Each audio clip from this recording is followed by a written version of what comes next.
This is Sam Shefer from Salvona Technologies, and I'm very pleased to be here.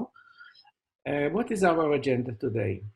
In general, we are in the business now of promoting hair care technologies.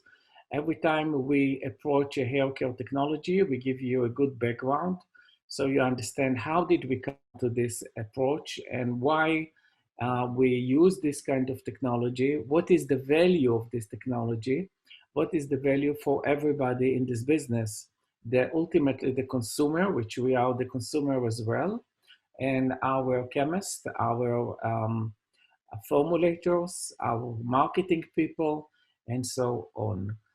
So what we are going to learn today is how to manage dry scalp and dandruff and a generic approach to microbiome to maintain a healthy scalp.